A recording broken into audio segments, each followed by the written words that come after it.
And then lastly, for the victory formation, is playing college football the right call? So let's go over this for a little bit. So initially, when the information was coming out, I know that I was stating that I don't believe that football would be played, and that was from the standpoint that I didn't think it was fair to the athletes to have them play, or force the athletes to play when they weren't getting paid. So I think that was the direction I was coming at it from. It seemed more like the NCAA was so silent on COVID-19. They were kind of keeping hope and hoping that they would be able to force these guys to play until more information came out. Luckily, as more information came out as we got closer to the season, the athletes were very vocal in wanting to play regardless, right? No matter what, they just wanted to play.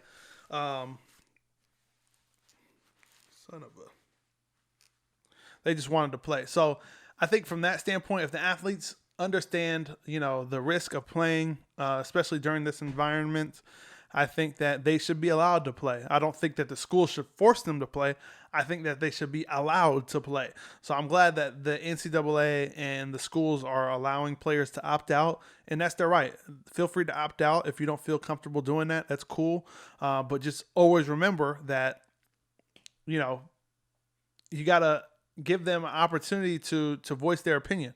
So if they want to play, let them play. If they don't, then let them opt out without penalizing them. And that's where I was coming from. It almost was like the NCAA was trying to force them to play by staying silent and kind of letting schools figure it out.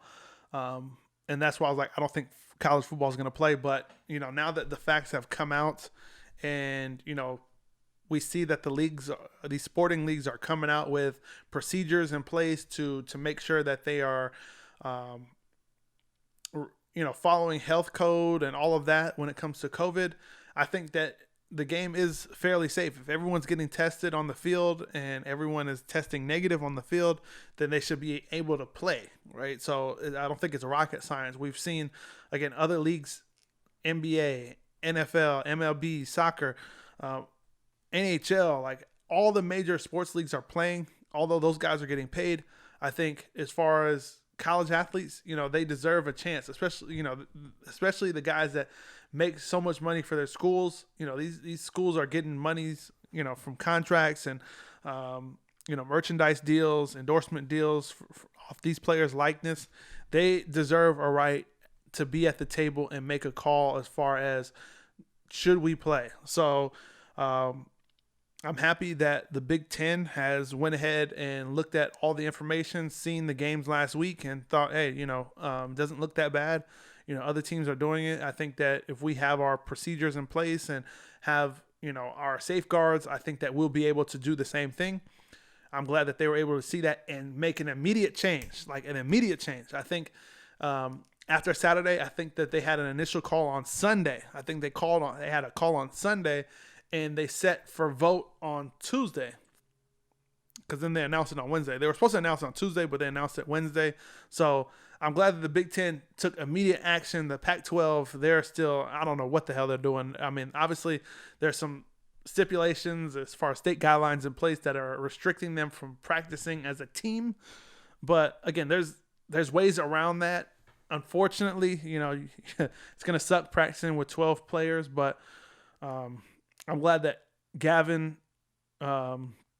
Newsom, the governor for California, is open to meeting with the Pac-12 to discuss the guidelines. But by the time they figure that out and put some new guidelines in place, it's going to be too late for the Pac-12 to put a season together and be able to have a representative at least talked about in the college football playoffs. So, it is what it is. I think the Pac-12 is already too late for them to try to make these moves. I think that they should still try to get a season going and play as many games as possible.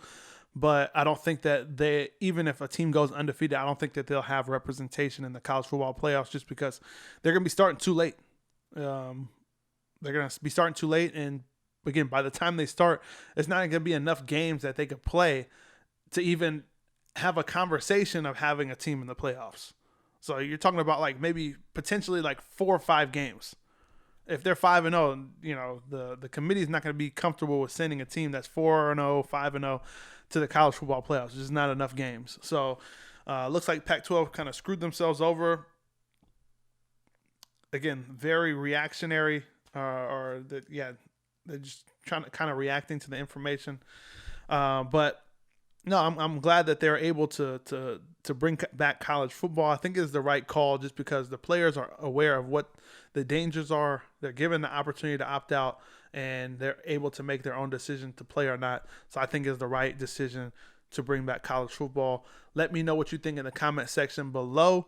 I'm always interested to hear your take, and let's have a conversation. It is what it is. But for those of you that are on the audio only version, make sure that you jump on to YouTube at the Chuck It Up podcast to get our overtime segment, where we talk about, random things. And in this segment, I'll actually be talking about Eagles Washington. So maybe you guys don't want to hear about that, but, jump over to YouTube, subscribe at the Chuck It Up podcast, and get this exclusive content on YouTube. But for those of you that listen to the podcast, I appreciate you. Again, go to YouTube and subscribe to the channel at the Chuck It Up podcast. Make sure you subscribe on your favorite podcast platform: Apple Podcasts, Google Podcasts, Spotify, iHeartRadio, Pandora, whatever podcast platform you listen to. Make sure you follow on that. We appreciate your support. Again, 300 subscribers on YouTube. I got my listeners on podcasts, consistent downloads. Appreciate you too. Appreciate all the support. But as always, action turns knowledge into power, and I'll see you guys next episode. Peace. Thanks for stopping by. Make sure you guys hit that subscribe button for more fire sports takes. And for those of you on the go, make sure you subscribe to our full show, which airs every Thursday on Apple Podcasts, Google Podcasts, Spotify, and a bunch more. Until then, I'm chucking it up, and I'll see you guys next time.